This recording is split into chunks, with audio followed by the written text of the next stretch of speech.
Hello à tous, j'espère que tout le monde va bien. Comme vous savez, chaque semaine, la fameuse rubrique Une semaine en.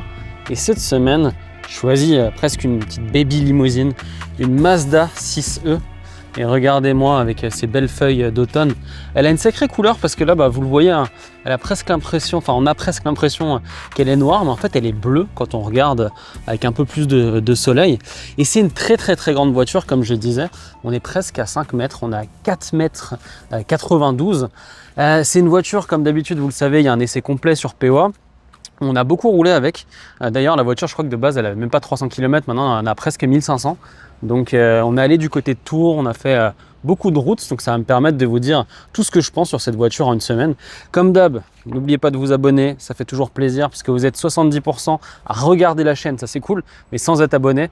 Donc, abonnez-vous, c'est important. Et cette Mazda 6e, pourquoi je voulais absolument l'essayer et pourquoi aussi dans POA, on voulait absolument l'essayer. Je vais un peu vous spoiler, mais... on en parlera longtemps après, c'est à cause de ça. C'est à cause de l'intérieur, ou grâce à l'intérieur, comme vous voulez. Mais c'est vrai que l'intérieur est incroyable. Et puis ici, on est en Takumi Plus.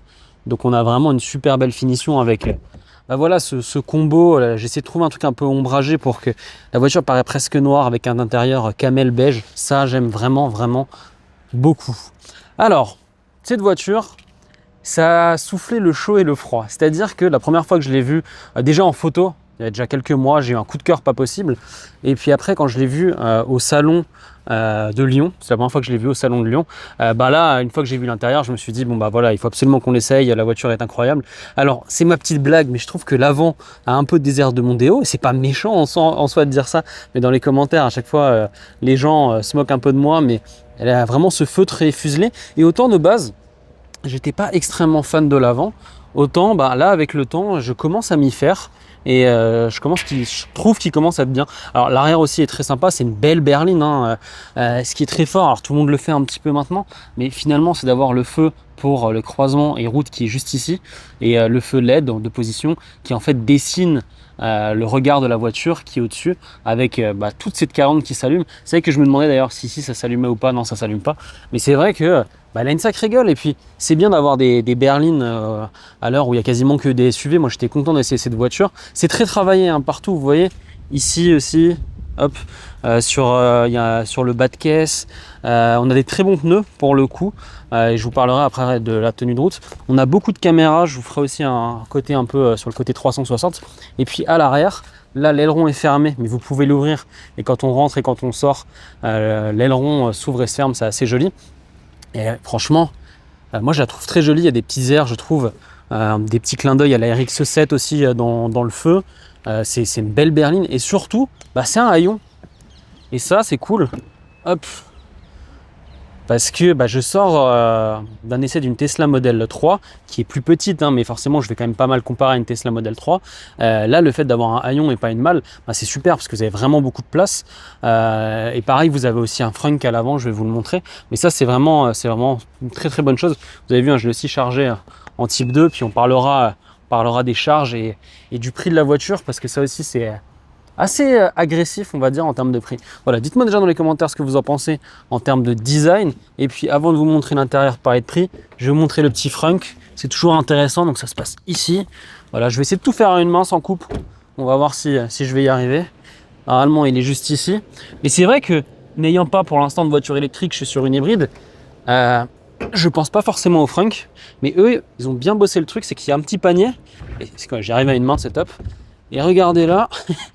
Hop, je démonte tout. Il y a encore un petit coffre, voilà.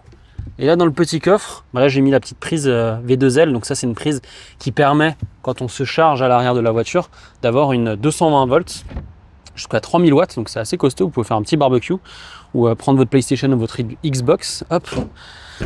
Donc voilà, en termes de design, belle berline, presque 5 mètres, bien dessinée.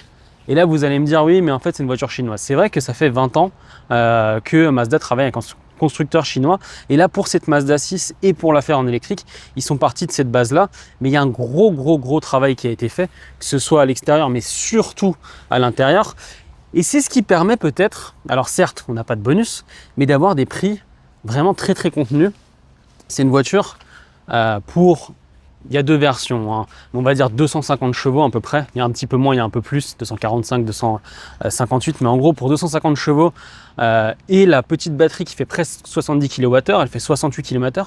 68 kWh, vous êtes à 42 900 €. Alors oui, c'est de l'argent, c'est beaucoup d'argent, il n'y a pas de souci. Moi, personnellement, pour mon daily, j'ai du mal à mettre plus de 15 000 €. Mais pour une voiture électrique de cette taille, avec cette batterie, et avec toutes les prestations qu'on va voir à l'intérieur, avec la finition, c'est hyper correct. Alors ça, c'est la version de base. Je vais vous faire un point sur les versions, je pense, c'est ce qui est le plus simple, parce que directement, je vous parle de prix. Mais la première version, donc batterie de 68 kWh, avec une charge rapide, là pour le coup, c'est assez intéressant, qui va à 165 kW.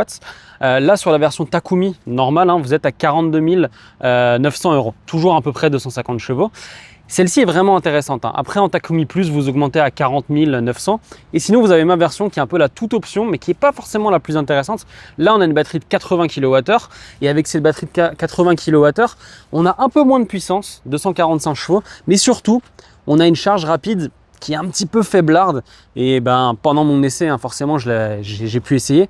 Là, sur la charge, bien qu'on soit en combo CCS et en 2025, vous le voyez ici, on est sur 90 kW de charge.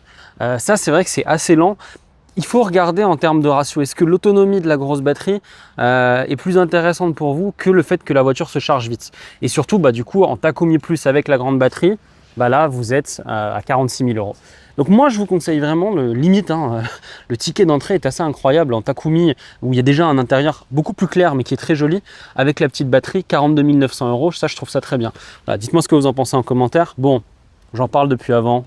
On va aller à l'intérieur parce que il se passe beaucoup de choses. Je vais commencer par l'arrière, une fois n'est pas coutume, parce que c'est vrai que c'est un peu une voiture qui pourrait pour être avec un petit chauffeur pour un PDG.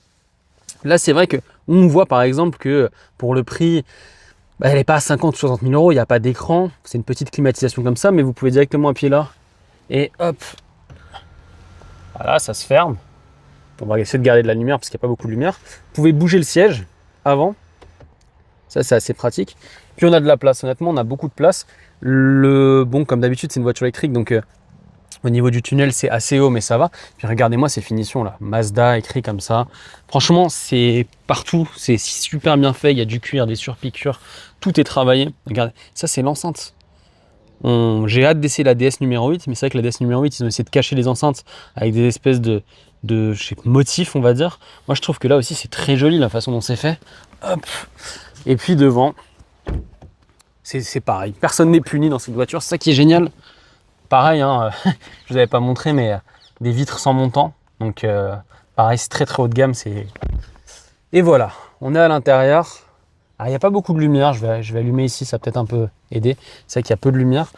Mais tout est très bien fini. Il y a une intégration de cet écran que moi j'aime beaucoup, avec une petite casquette. Pareil, c'est marqué Mazda de côté, j'aime bien. Pareil, hein, c'est du détail. Hein. Mais ici, le petit Sony, moi qui ai grandi avec les PlayStation, j'aime bien et je suis amoureux de ce genre de petits détails. On a de la place, on est bien.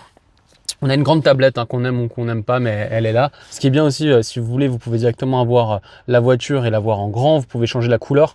J'essaie de trouver plus ou moins la vraie couleur. Mais c'est vrai que la voiture, ça va peut-être un peu plus foncé. Pareil sur l'intérieur, tout est modifiable. Au niveau de la surcouche, ça ressemble un petit peu, même quand on voit la typo, à d'autres voitures chinoises, mais même un petit peu à BYD, je reconnais un petit peu dans le software. Mais tout passe par la tablette. Hein. Alors là, forcément, la clim, ça c'est devenu monnaie courante. Mais même ici, sur des raccourcis un peu particuliers, typiquement les essuie-glaces. Vous voyez, ici, en fait, les essuie-glaces, ils servent juste à nettoyer, donner un coup. Voilà. Attendez, vous allez ça. Je vais vous le laisser au montage, mais ça, c'est des petits trucs pour que les voitures ne...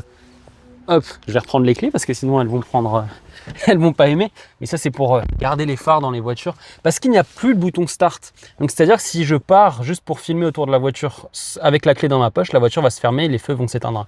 Et c'est vrai que maintenant il n'y a plus que ça, ce petit commodo à la Mercedes. Vous appuyez dessus, vous êtes en paix.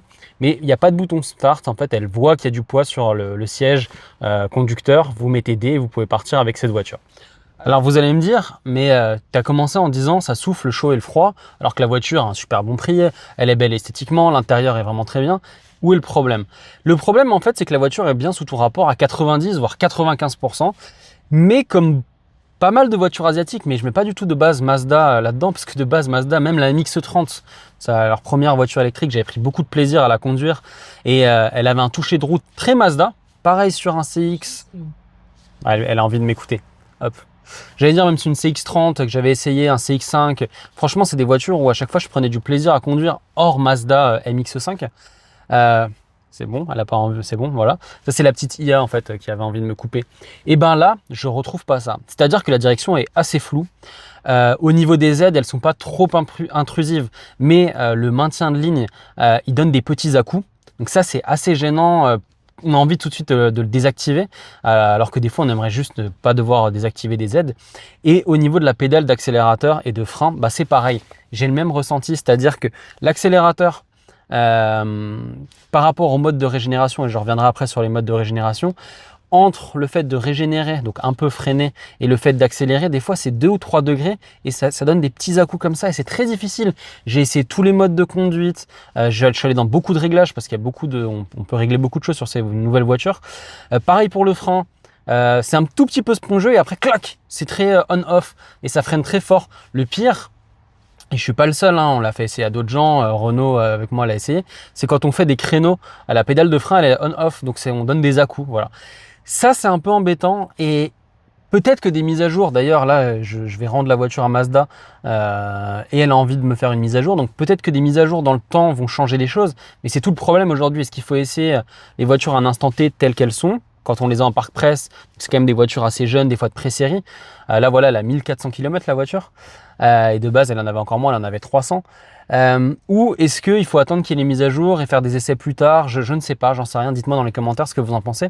Mais ça casse un petit peu l'essai et surtout l'engouement que j'avais sur cette voiture parce que je prends pas énormément de plaisir à conduire. Alors les 250 chevaux, c'est suffisant. Les différents modes, c'est suffisant. Mais vous savez qu'il y a des choses un petit peu étranges. Alors ces 2 boutons, c'est très bien. Vous avez des modes de régénération, ça c'est moi qui les mets ici. Mais même le fort, on est très très loin d'une one pedal. Donc ça c'est un peu dommage et on ne peut pas le régler. Et pareil, l'autopilote, c'est un grand mot. Le régulateur adaptatif, vous le mettez comme ça en route quand vous roulez. Et après en fait, hop, je vais me remettre en paix. Après, on va l'utiliser avec ça plus-moins. Et par contre, là, mode, on peut se dire, est-ce que c'est limiteur, régulateur et tout? Quand vous appuyez mode, ça change le mode de la voiture, confort, individuel. Ça, c'est assez bizarre. Pareil, ici, en règle générale, c'est un bouton OK ou reset. Là, en fait, c'est le bouton de la caméra 360 qui est au niveau du régulateur adaptatif. C'est des petites bêtises, hein. Très bien la caméra 360, hein, même en 3D et tout. On peut tourner autour de la voiture, on peut le mettre plus ou moins. Il y a des très bonnes choses, il y a des très bons points. Mais en termes de conduite pure, ressenti, châssis, direction, accélérateur, frein, il manque un peu de mise au point. Et c'est ça ce que je pourrais lui reprocher. Peut-être qu'avec une mise à jour, ça va changer les choses. Mais ça reste une bonne voiture. Ça reste un prix super agressif. Bravo Mazda de faire des voitures avec des intérieurs encore aussi sympathiques, d'avoir travaillé à ce point-là l'intérieur. L'insonorisation, la voiture ne fait très peu de bruit. Mais voilà. En fait, j'en attendais tellement de cette voiture et pour finir comme d'habitude la consommation, alors là je me suis surpassé. C'est rare qu'on arrive à faire aussi peu, mais normalement depuis que je l'ai, est-ce que je l'ai remis à 0? Ouais, bon, là on a 17 kWh, donc ce qui est correct, hein. En gros, sur autoroute, on était à peu près à 18-20 kWh. En faisant attention sur du mixte, on était à 14. Donc par rapport à une Tesla, encore une fois, je sors de Tesla, c'est en dessous de Tesla, mais c'est déjà pas mal. Mais voilà, je vous conseille de prendre petite batterie, 42 kWh, même en Takumi normal, c'est une bonne auto. Peut-être que les mises à jour vont encore la bonifier avec le temps. Dites-moi ce que vous en pensez en commentaire. Et on se retrouve très bien pour une prochaine vidéo. Ciao.